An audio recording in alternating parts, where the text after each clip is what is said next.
And then in 2025, in June, again,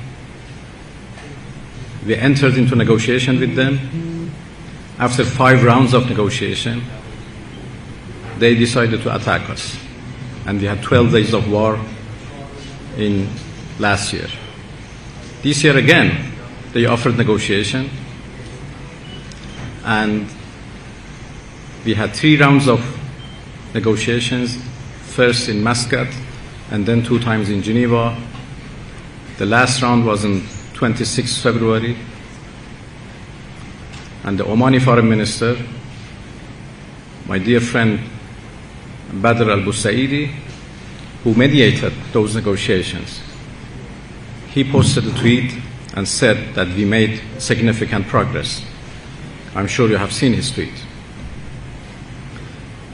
And it's interesting that before he posted his tweet, he showed that to both delegations, the Iranian and US delegations. And the US delegation confirmed that, yes, we made significant progress today. And hopefully we can conclude a deal very soon. But only 2 days after, on 28 February, they made an aggression, together with Israelis, against my people. So the most important issue right now is the question of trust. We cannot trust Americans at all. So everything should be exact. Everything should be defined very clearly before we can conclude a deal.